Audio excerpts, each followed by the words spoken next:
Welcome to Carrying Wayward, a supernatural podcast for fans who aren't ready to let go and newcomers to the series who are ready to jump in. I'm Marie Vigourou. And I'm Drew Schulman. In this episode, we're diving into Supernatural Season 7, Episode 11, Adventures in Babysitting. Let's get this show on the road.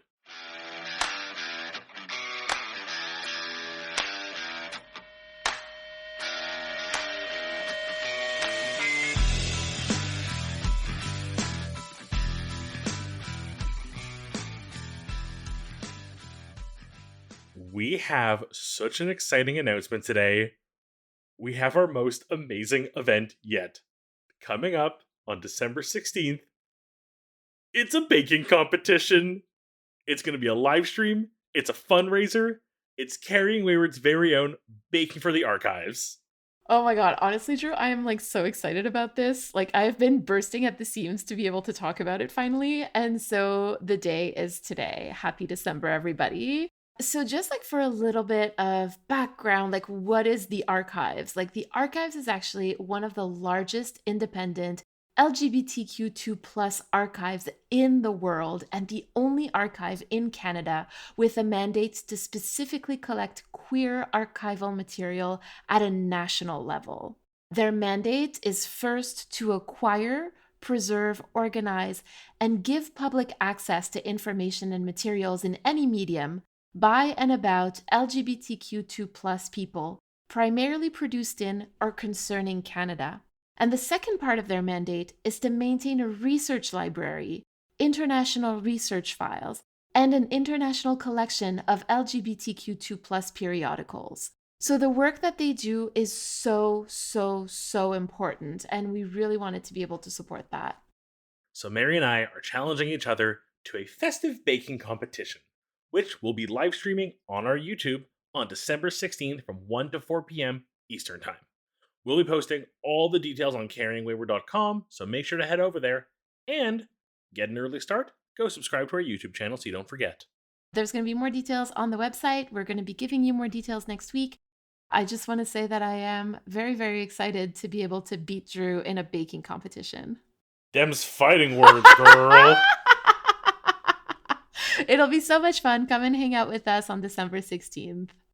You and I are going to be baking, Drew, but people are going to be hanging out with us in the chat, asking us questions about Supernatural. We're going to be talking about queer archival, and we're also going to be talking about anything on Supernatural while baking festive treats, maybe with some special guests. Wink, wink, wink.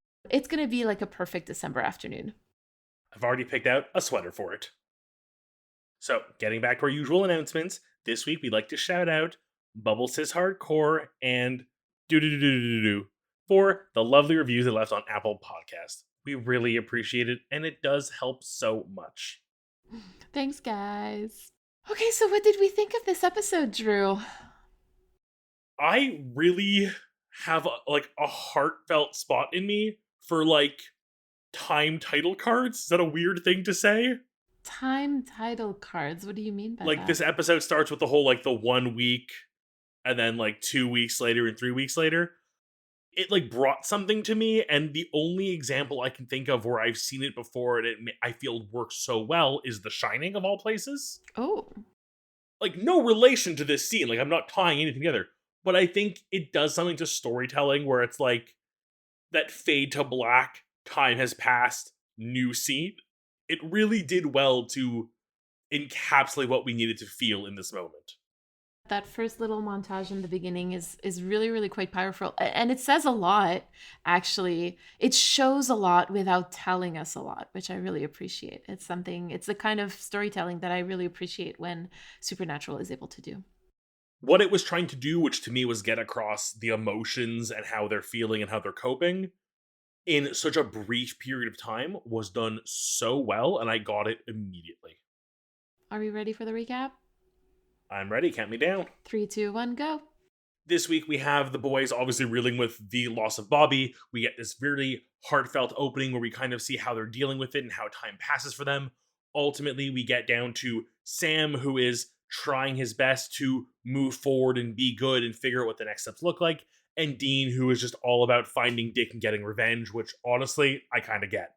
Sam ends up picking up a call from Bobby's phone. It's a little girl. He tracks the number down, finds out it's the daughter of a hunter who obviously had given Bobby's number as in a case of emergency, and decides to go be a babysitter and save the day and figure out what's going on. And Dean's all like, I'm going to stay here, work on this, and go deal with Frank. And they have their own little side adventure, which really is just some fun, meaningful stuff we'll get to later. But ultimately, Sam goes after this creature that obviously stole this girl's father, and it turns out he's wrong about it because John sucks at hunting, hashtag. And then Dean has to show up and save the day, and then ultimately the daughter Cassie, I forgot her name, Chrissy, ultimately ends up being able to save the day with her amazing acting skills and a quick, swift knife to the creature's heart. And they actually convince this guy to quit hunting, it seems, so his daughter can have a normal life. And Dean and her have like a cute little heartfelt moment of like, again, Dad, Dean energy, time. Yeah, there you go. That's this episode. I'll be very honest, I think the timing between watching and recording today is a little longer than usual. So I did have to do like a quick, like, let me just reread the plot of this once, like, earlier today to make sure I'm not missing anything major. And I'm like, oh yeah, it really is kind of like a bare bones episode. I mean, I think that the goal is really to show how the boys are dealing with grief. Like just to kind of like give it all away in one sentence. Like I think that's really the goal. And I think that the fact that they managed to do that, they focus on that without getting lost in complicated storylines, which they have a tendency of doing sometimes. Like I think is just a really effective piece of television. Like I think that I like this episode. I think it's a great one. It's a weird barometer we've used in the past is like, is this a core episode you need to watch and like missing it would ruin something? No, like you could probably skip it if you were really pressed for time, but like I would choose to watch it again because I genuinely enjoyed it. I think those are the best ones, the ones that you choose to watch. All right, this episode was written by Adam Glass, directed by Jeannot Swark, and originally aired on January 6th, 2012. So we get a longer road so far montage because the show was back from the holiday break, right? Like we talked about that, about how it was the mid-season finale, and then we're back now. It's January. Time has passed, both for the boys and for the audience. So there's like this shared like coming back to life, quite literally. So it's been 3 weeks since Bobby died. Sam and Dean are obviously having very, very different ways of dealing with it, which we're going to be talking about in story time. Dean's beer mysteriously disappears from within the bottle at the beginning of the episode. The way it was done, the way they presented this, made it really feel like a mystery ghost came in and finished his beer behind his back. Like, I know that wasn't what they intended. That doesn't seem like a thing Dean would do. Like, I don't think Dean would, like, comment on his beer being empty quicker than he anticipated. It feels like a... So you feel like he's, like, blacking out, basically, and not remembering that he's been drinking. Again, that's what I think they were trying to get across, but for some reason, like, the lines came off almost silly. I guess we'll see in the next few episodes what's going on with that. Is there a mysterious beer-drinking ghost? Or just a mysterious beer-drinking Dean? We don't know. We do meet Chrissy, who's the hunter's daughter. She called Bobby's cell for help after her dad goes missing. I'm going to take a very safe guess and say we never see her again, but a really decent one-off character. I liked her. This has no bearing on the episode, the season, or the series, but we do find out that Gwyneth Paltrow is a Leviathan. And I do mention it because I think like it shows that the Leviathan are infiltrating human society through like influential human beings. And especially seeing as they're putting like their like mind control goop in. Oh, see what I did? Goop. I was just going to say. Oh my God, I didn't do it on purpose. Their mind control like ooze in like food. You know, it makes sense to be replacing Gwyneth Paltrow. So that, you know, she could tell people to eat weird things. If you needed me to pick a celebrity to make that joke with, I think she's one of my top contenders. Dean paid Frank $15,000 to decode the numbers that Bobby left them. And it turns out that they are coordinates for a field in Wisconsin. I love a mystery. I'm intrigued to know more about this. I know we get like a little bit, but not much. I'm excited. Like this is like I want to know what the plan is. I want the details. Give them to me. Frank gives Dean a speech that kind of sounds like what Bobby told him before he died. And I'm going to be talking about that more in Critical Time. Honestly, I was shocked by how much I love that speech. John is again wrong about lore. I love that. His journal says that Vitalas hunt alone when they actually hunt in pairs. Hashtag John was actually a really bad hunter. Yes. We get a very rare glimpse into Dean's life where, like, while Sam was at Stanford, tells Chrissy that he hunted a Vitala and that's when he found out that they actually hunt in pairs. And the thing is, like, since John never corrected his journal, we could be hinting at the fact that Dean and John weren't talking at the time. I saw that another way, and I think I hate it more. I would not be shocked if he did tell John, and John just said, must have been a fluke. I'm right, you're wrong.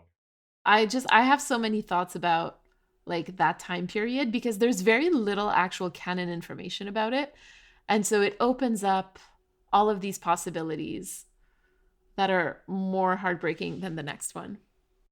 So Dean refuses to bring Chrissy into the fight, which already puts him like miles ahead of John as a caretaker. Again, like this is just Dean being a better parental figure than John ever was. I hesitate to say that he's like a parental figure to Chrissy just because of how short the interaction is, but like definitely a better caretaker, like that's for sure. A better adult figure. Sam and Dean convince Chrissy's dad to retire from hunting so that Chrissy can have a normal life.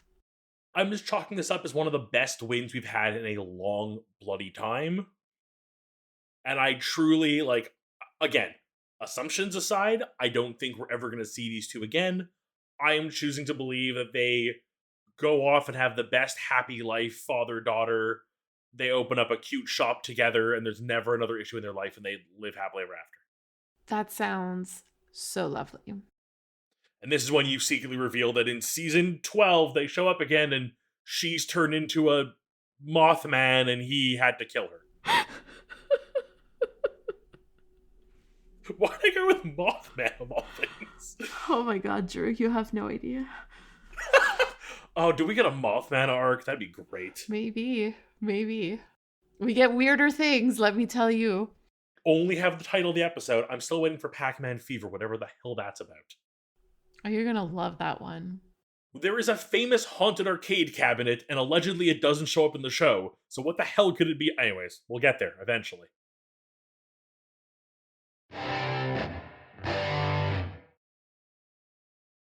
Our theme this week is grief, and it comes from the Latin word gravar, meaning to make heavy.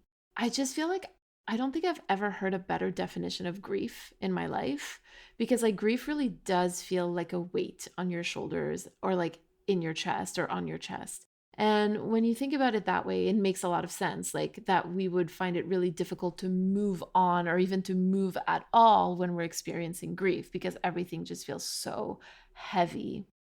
These very, like, not super obvious relations to, like, the word origin, but then as soon as you put it together, it's like, oh, that really, it gets across the feeling through, like, something completely different. I find that really, really cool when that happens. Do you want to get us started with Sam? I found it hard this week to separate the two of them because I feel like so much of what I want to talk about is comparing the two of them and how they are dealing with this grief. Sam, ultimately, I think we can both agree, is more accepting, not ready to move on, but has in his own way made peace with that, like, Bobby is gone, and he's ready to continue living his life and doing what Bobby would want. Keep up the fight, live for himself and for the world. And this is where we really kind of see how differently Sam and Dean are taking this. And it's what pushes Sam to keep going and take him down the road to meeting Chrissy and being a hunter and helping people. And it just feels like the Sam. And yes, I feel like there's always something that deep down, like, is he really moving on or is he doing it in an attempt that it'll help him move on? It's tough to say, but it really feels like he is making the moves he needs to move forward. We've seen Sam and Dean having like very different reactions. First to Bobby's death, right? Like we talked about that extensively. But also if we go back further, like in the aftermath of John's death, like they also had like a very, very different reaction to that. So I guess it just makes so much sense that they would be reacting again entirely differently to this. The thing is like I'm just not sure that Sam is like more accepting of the situation than Dean. Like I think after the first couple of weeks of shock, like where they're both having trouble moving, like they're so right, they're so like pressed, well, depressed. We talked about depression not too long ago, but like they're so bogged down with the weight of this grief that it's hard to move at all, let alone move on. Um, but I do think that after these first couple of weeks of shocks, like they start moving on in their own way, or at least they start moving, right? Like, and I would argue that they're both trying to honor Bobby's memory, but again, being the complete opposite archetypes that they are, they're going about it completely differently. And for Sam, I think that he sees helping Chrissy as like honoring Bobby's legacy. Like that's why he decides to go, even though Dean's not on board, because Dean has a different way of looking at this. While Sam is making the moves that make it seem like he's able to move on a little better, there's like a very clear moment when he one takes the phone call and then again meets Chrissy and has to actually deliver the news that Bobby has passed. He wasn't able to say it like over the phone he just couldn't, and then in person there's like an actual like pause where he stutters and fumbles for a bit, and it's never explicitly said, but this seems to me like it's probably the first time Sam has had to inform someone and probably even say it out loud and admitting it to himself. I, when I'm listening to you, and like what I'm sort of hearing is that before this, Bobby was a part of their life, right? And like that was the normal state of things for them. Now that usual state of things has changed, right? Bobby is no longer with them. And that change is like a really profound one because the story that Sam has been telling himself about himself is changing, right? His identity is changing to a certain degree. Like it's no longer Bobby's around. Bobby's never too far. He's always a phone call away. He's always ready to help us. Now it's like Bobby's not around anymore. Bobby can't help us. We're on our own in that sense. And like this is a really deep restorying in anyone's life, really. I think can explain why Sam is having a hard time the first few times that he's trying to explain that Bobby has passed. Like he literally needs to practice that performance, right? Like practice telling that story, making it a part of himself.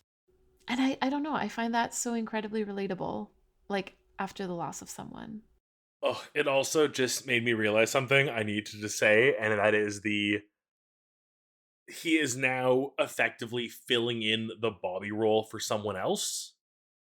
The way whenever they had trouble, they could call Bobby, and now someone needs help and is making the call, and Bobby's not there. Sam is stepping in to be that Bobby for this other person temporarily. Ugh.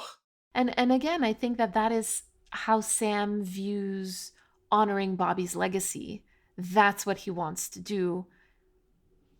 And I agree with you. I think that that is a very beautiful way to develop Sam's character.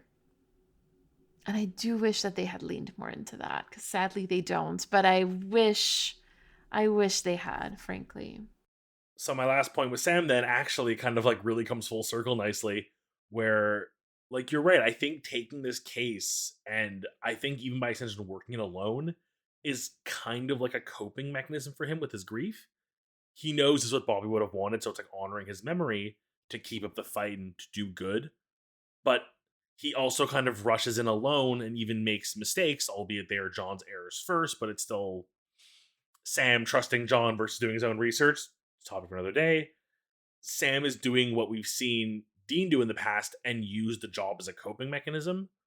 Um, a chance to bury his head in his work and not have to think about life outside of the job and just really go at something that he knows he can solve. Here is a problem with a solution, and he can walk away victorious. And right now, he kind of just needs a win, and being able to do it in honor and in memory of Bobby, I think just makes it that much more appealing to him.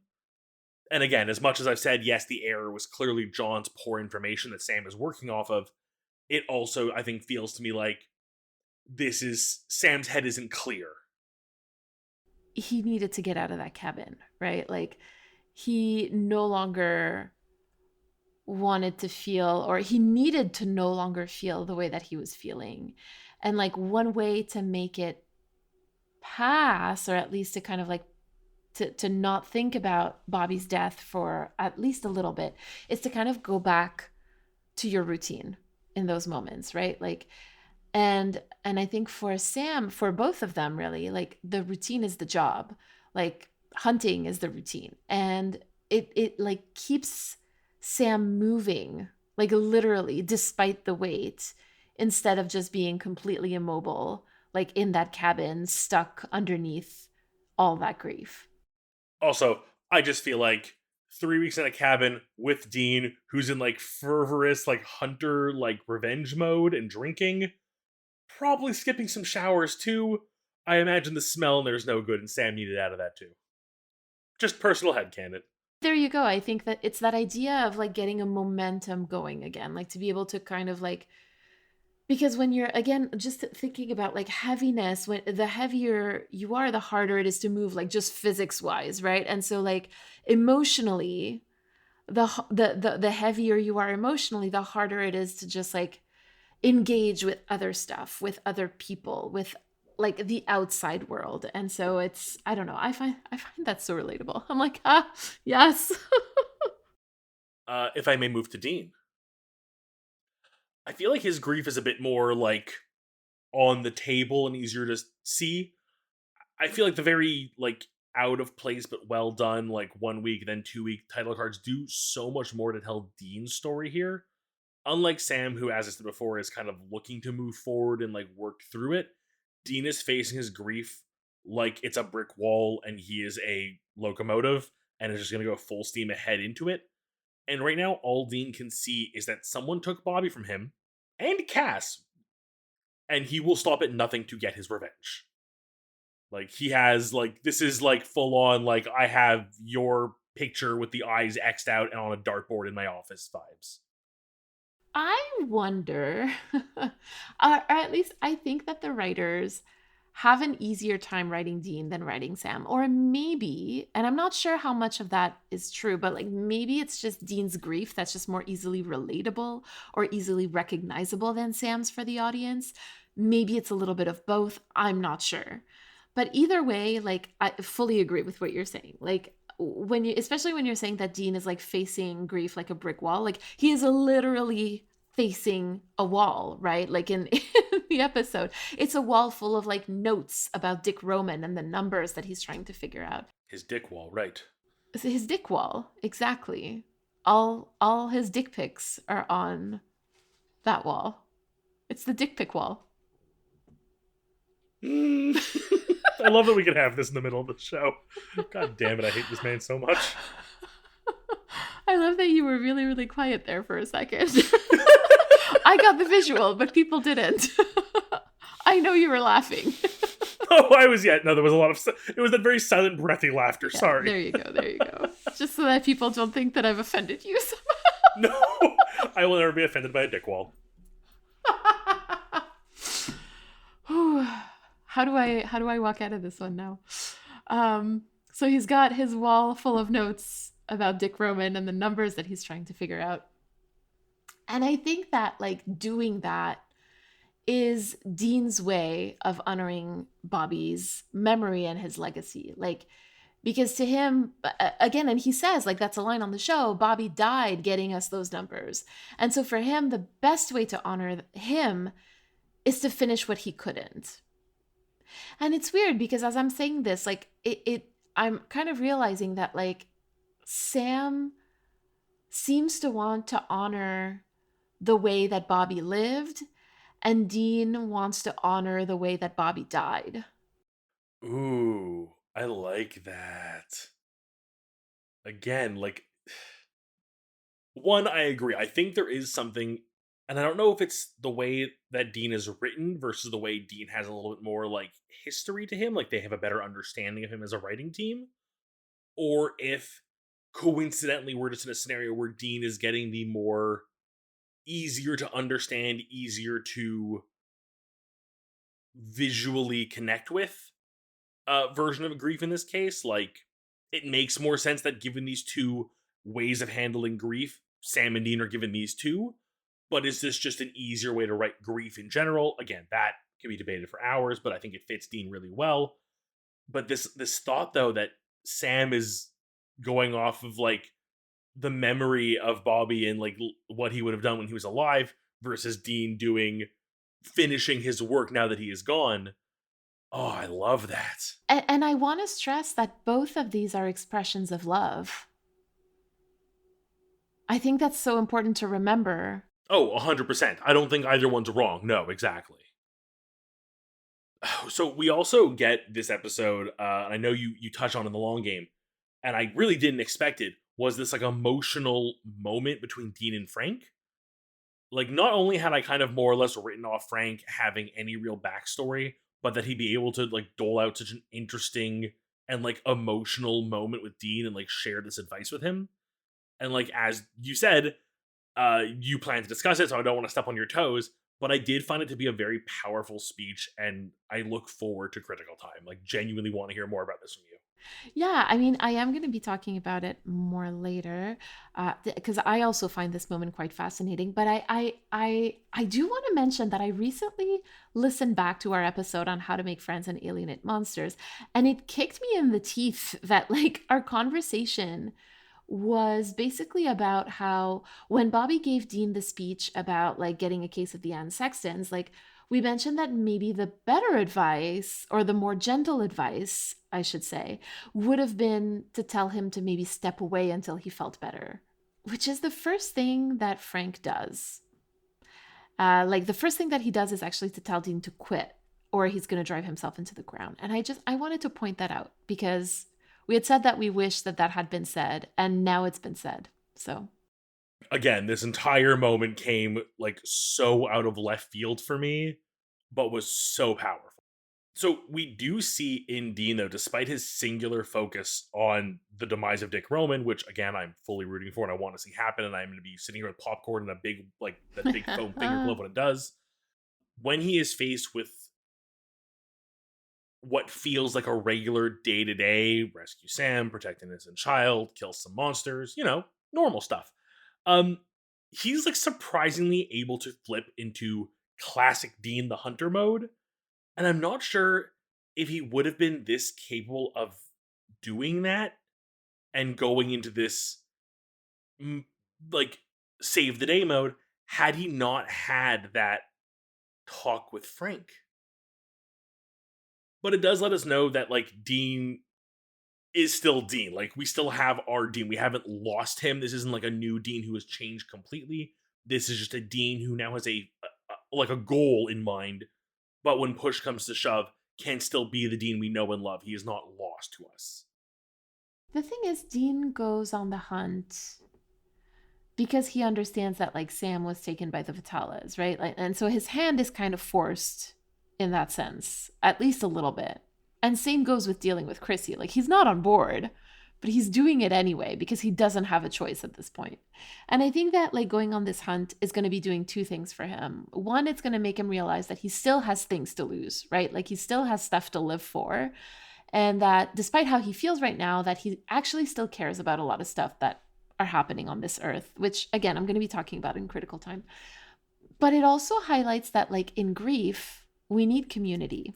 Like, we need people around us to anchor us, to make us realize that, like, we still care about stuff, even though emotions might be harder to access in those moments. But also to, like, ask for and accept help, to feel useful, to feel purposeful. And, like, you can't feel any of these things in complete isolation. Like, we need others, and Dean needs others. And I think that this hunt is sort of the thing that proves that to him.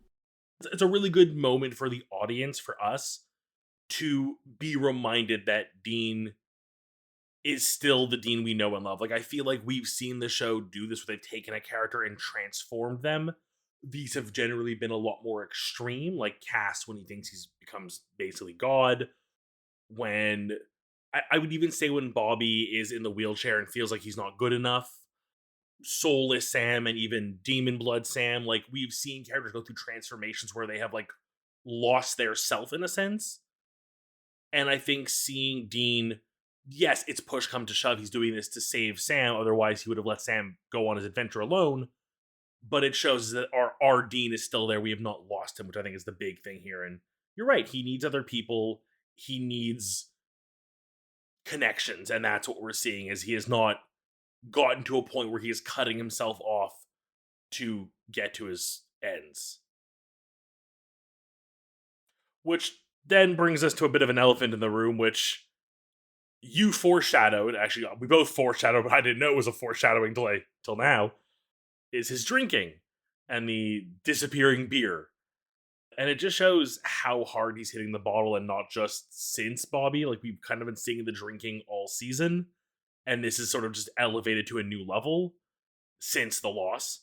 And we know Dean to be a bit of a drinker and want to succumb to vice as a form of coping. So it's not out of anywhere mysterious. It's kind of like par for the course. But I am very intrigued to see how it is brought along with them on this adventure. Is it going to be something they just drop by the wayside? Is it going to be an actual thing to reel with? Because this is like something he would need to face that is not a thing he can punch. So I'm intrigued to know how they deal. Well, I'm going to tell you right now, they don't. Honestly, not surprised. Just thought I'd say it. Right. No, but I agree with you. I mean, I'm part of the like Dean Winchester is a functional alcoholic club. Like, I it just makes sense. Like you see it, it's visible. I don't blame him for it. You know what I mean? Like I totally get it. It makes sense that that's how he would cope. And I do wish that they went into that a little bit more. But you are right. We are seeing it's a lot more present now that his drinking is like kind of through the roof, and they're going to play with that a little bit this season. Actually, we are going to see more of that. So that's why I don't want to comment too much on this, because I know what's coming. So I'm just gonna kind of leave it at that for this season. Thank you for bringing that up.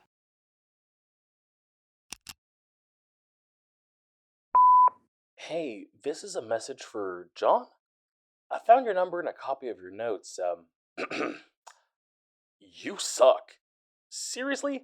A bunch of your notes have been circulating with hunters in my area, lots of new bloods, finding old hunters' journals entries that have been a wealth of knowledge, and here I am cleaning up the remains of a slew of them because your journal is riddled with mistakes. Luckily, I've been around the block a few times, so I knew to go after the Vitalas. Yes, plural, you dolt. After that, I tracked down whoever had found your notes and had a good look through them. And I swear, you might as well have just been writing fan fiction at this point. Half your assumptions are wrong, and the only things that seem to be right look to be in someone else's handwriting.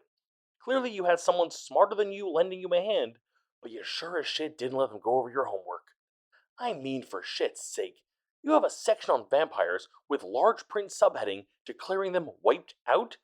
You think you committed vampire genocide? Wow.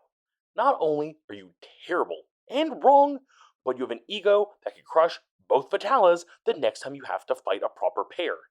And let's not even get to the notes about your poor bloody kids. I hope for their sakes they found someone much brighter and fatherlier than you. From one hunter to another, may I just say, get bent and quit hunting before you get yourself killed.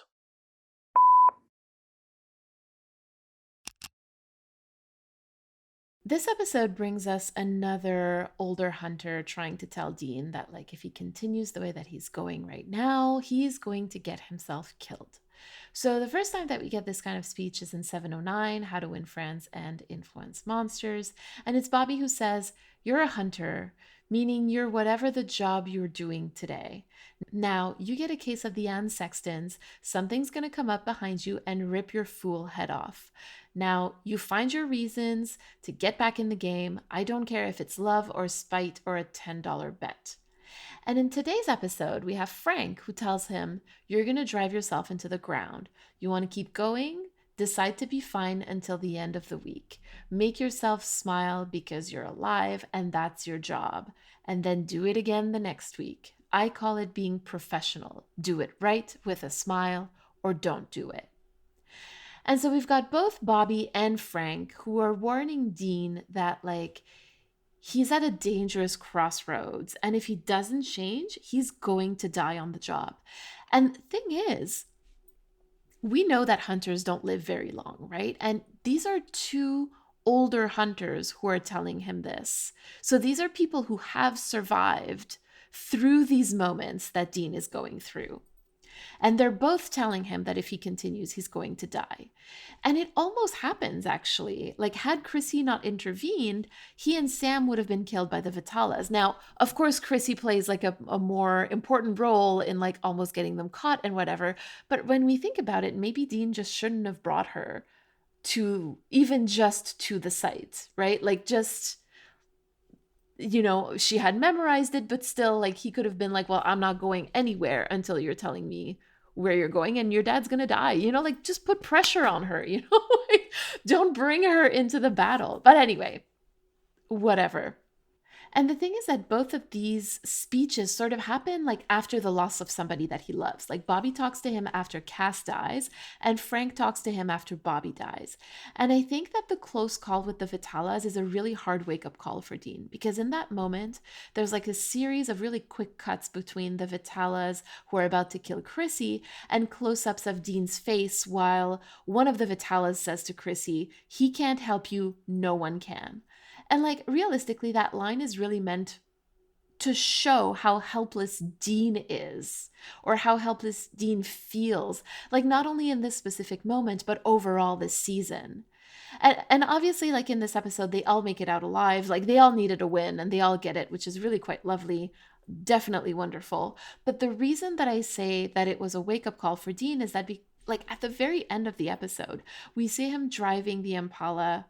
Actually, no, not even the Impala. He can't even drive his freaking car. So he's driving some random car while trying to smile, which was basically Frank's advice to him. And it just looks so painful because, like, he is just deciding to take the advice, like, because he does want to live at the end of the day. Like, that's what he realizes in this episode. Oh my god. Ugh. There's so much to unpack here, and it's been a while, but just an aw Dean. Aw, Dean. Yeah, definitely. This is an aw Dean moment. And that's the thing, like, I feel like Dean often has like close calls with death, and that's when he realizes that he wants to live. And especially when he's depressed like this after he's lost somebody, he puts himself in dangerous situations and has a really close call with death and realizes that actually he wants to live. And we're going to be seeing that like literally all the way up to the end of the show. I also just want to like reflect for a second on the fact that he watches Chrissy do exactly that. Exactly.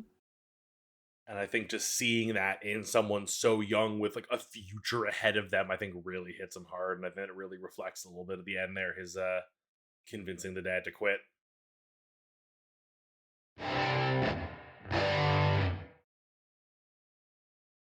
This week we have a message from Jana. Before we listen to it, we wanted to remind you to send us a 3-minute voicemail to respond to anything we discussed today. You can use the recording app on your phone and just email us the recording at carryingwayward@gmail.com. We also want to remind you that Mary and I will be answering the question, what is your favorite costume you've ever worn? For our Roadhouse supporters on our Impala Talk. Stay to the very end of the episode to hear a short clip.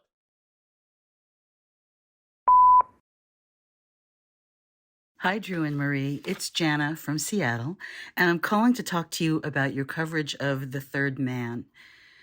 I first want to tell you that there were several things that I loved about your discussion. I loved the discussion of the parallels between police violence and angel violence in the episode. This is what science fiction and fantasy often does best, talking about contemporary issues in a fantasy context to remove it enough from reality to make it palatable for viewers, to give them a new perspective on an old subject. But the thing I really wanted to talk about was Marie's assertion that in the 80s and 90s, there were no franchises of the kind that we have today. And what I get really passionate about is the fact that when people discuss media franchises, they always forget the very first, the one that made all the others possible, Star Trek. The very first Star Trek novel was published in 1970. In 1976, the second one that wasn't an episode recap or an episode retelling was Spock Messiah. And after that point, novels were published every few months. When Pocketbook got the franchise, they started publishing Star Trek novels every month, sometimes more than one. Star Trek made all of the other franchises that we have today possible. It showed that there was a market for text beyond the TV screen. And so whenever someone asserts that franchises of this kind didn't exist before then, it really gets my blood going, because I was a Star Trek fan from early on, and I am passionate about its place in media history and fanish history. I would agree with Marie that creator-approved content is paratext. I worked as an editor on the Star Wars novels at Bantam Books in the 90s, and the vetting done by property owners, IP owners, intellectual property owners, is fierce and sometimes very specific. And so, from my personal experience, I am here to say that there's no question that novels, comic books, that sort of thing are paratext. Creators are directly involved. They review the outlines of every novel. They have to approve the manuscripts. They approve cover art. They're directly involved. And so it is definitely part of the paratext of franchise universes. My favorite example, but certainly not the only one, are the names of certain characters in Star Trek. For example, the first time we hear Uhura's first name is in the J.J. Abrams Star Trek film. It's Nyota. Well, she was first named in a novel by science fiction author William Rotsler in 1982. The same is true of Sulu's first name, Hikaru. It was first mentioned by Vonda McIntyre in one of her Star Trek novels. At this point, I've probably gone on far too long about Star Trek on a supernatural podcast, but I felt really strongly about this and wanted to share. Thanks again for everything you do. I love the podcast. I still listen to it on a weekly basis. Hope you guys are doing well, and thanks so much for listening to my rant. Bye.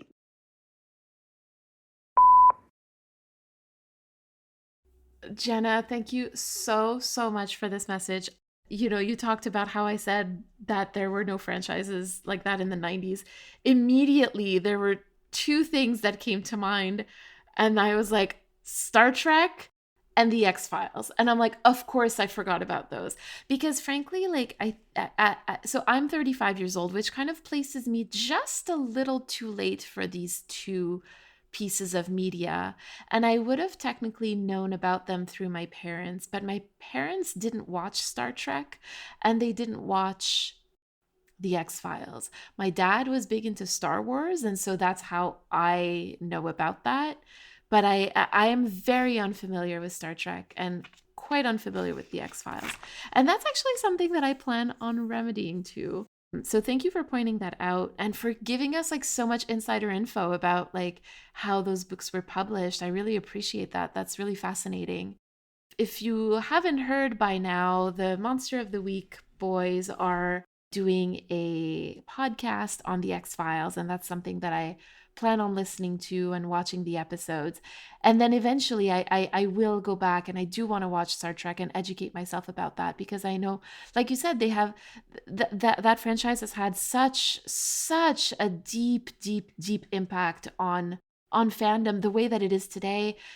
Fan fiction as well. A lot of the tropes that we see today come from that fandom. And so I think that it's only fair that at the point where we are now and talking about these things, if I want to be able to talk about them with any kind of expertise, I need to at least know about these two franchises. So thank you for kind of bringing me back to earth about that. I appreciate it.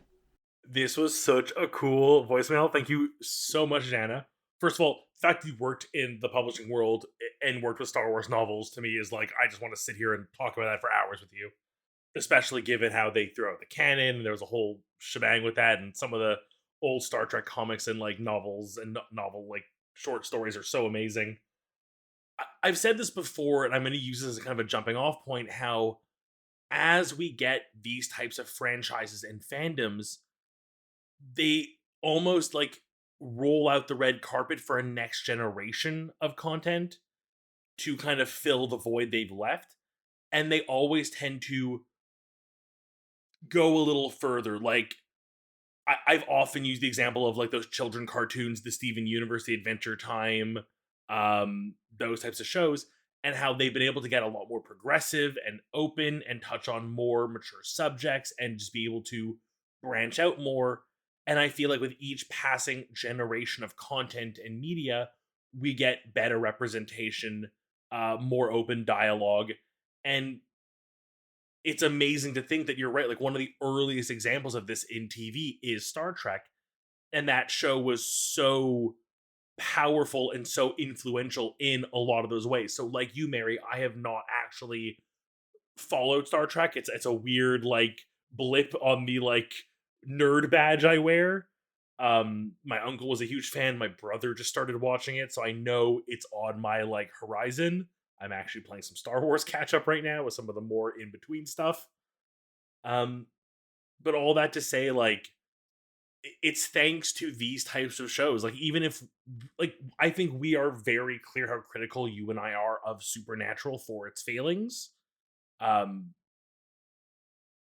it's clear as day. There are things it doesn't do right. There's mistakes it's made, but it's thanks to shows like Supernatural that a new generation of supernatural thriller TV shows can exist and can start branching out into other subjects and hopefully be more progressive and do more.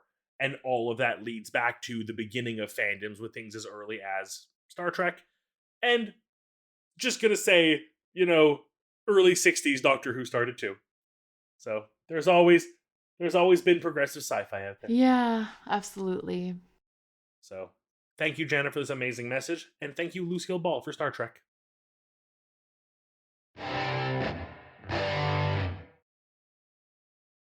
So, Drew, what's your reflection and call to action this week? I am childless, and I plan on keeping it that way. But I really enjoy the friendships I have formed with kids. I've worked many summer camps. Past jobs have had like training days or camp days or like education for younger generations. And even just people I know who are growing up and choosing to have children and have amazing kids, whether they be ones that live here locally on my street, my neighbors, or children of certain podcasters I am close with. I have really grown to adore the relationship I can have with a younger generation. You know what? I see that in Dean this week in the way that he connects with Chrissy in like this kind of very like we are of two different generations. We're not going to be like best friends, but we can be mature and have a conversation and connect in our own ways. And I just want to match that energy when it comes to younger generation, treating kids with respect, speaking to them on a level that they bring to me, and not treating them like children or babies. And that is just my little call to action to remind myself to keep moving forward with that. Hmm. Well, we're going to see a lot more of Dean having to care for teenage girls, so that'll be fun. Not a thing I expected, but weirdly looking forward to. And Mary, what is your call to action or reflection this week? So for those of you who might not know, like my dog died at the end of October, and this episode is going to be out early December.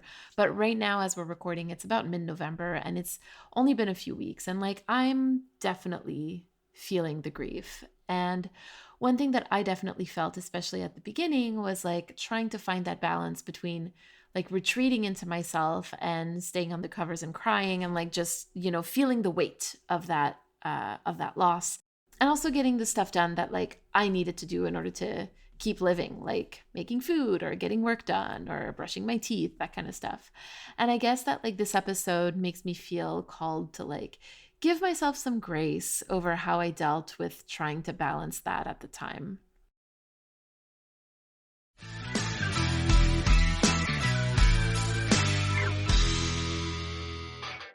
You've been listening to Carrying Wayward, a supernatural podcast produced by Rochelle Castellano, hosted by Mary Figueroa and myself, Drew Schulman. Thank you to everyone supporting us on Coffee or Patreon. And an extra thank you to our bunker supporters, L, Jeremiah Thomas, and Simone. And this week, we'd like to thank Jana for her message. You can go to carryingwayward.com for the links to our merch store and all of our socials. If you'd like to support us, you can become a patron or a coffee subscriber. You can also leave us a rating on Spotify and a review on Apple Podcasts. Carry on, our wayward friends.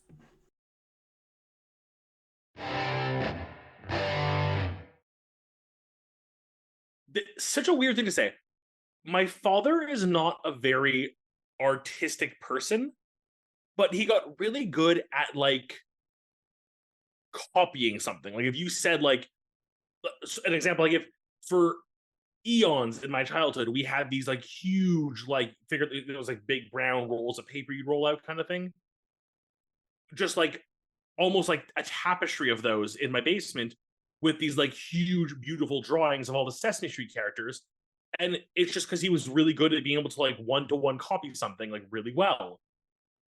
So one year for Halloween, myself and my middle brother, who at the time was the younger brother, no, youngest one was already born, but just was too young to be out trick or treating. So yes, he was like maybe sitting at home doing at home in a pumpkin costume like a cute little baby. But my brother and I went as Pokemon trainers